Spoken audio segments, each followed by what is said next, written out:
বসে কেন? আপনি কি ফাঁসি দিতে চাচ্ছেন নাকি? দেখুন খবরদার, আমাদের বাসা থেকে কিন্তু এই কাজ করা যাবে না। আপনার জন্য শুধু শুধু আমার ফ্যামিলি পরে ফেসে যাবে। আরে এটা দিয়ে কি ফাঁসি দেওয়া যায়? এটা তো আন্টি আমাকে দিয়ে গেল মশারি টাঙানোর জন্য। ও, আম্মু দিয়ে গিয়েছে। ও আচ্ছা ঠিক আছে, শুনুন, আপনি কিন্তু দরজা লক করে ঘুমাবেন না, দরজা খুলে রেখে ঘুমাবেন, ঠিক আছে? বলা যায় না, সাবধানে তো কোনো মার নেই।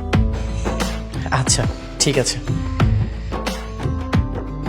আচ্ছা, আপনাকে দেখে মনে হচ্ছে আপনি খুব স্যাড। গার্লফ্রেন্ডের কথা মনে পড়ছে? ও, সো স্যাড। আচ্ছা, আপনাদের রিলেশনে ব্রেকআপ কি করেছে? আমি যদি ব্রেকআপ করতাম তাহলে কি আমি কষ্ট পেতাম? ও আমার সাথে ব্রেকআপ করেছিল। ও, তাও তো ঠিক। আপনার গার্লফ্রেন্ডের কোনো স্মৃতি কি আপনার কাছে রয়েছে? আচ্ছা। কি আছে? ওর দেওয়া ডায়েরি, পাঞ্জাবি, টি শার্ট, আরো অনেক কিছু।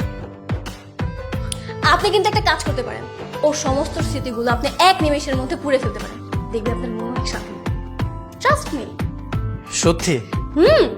ঠিক আছে, ট্রাই করে দেখবো।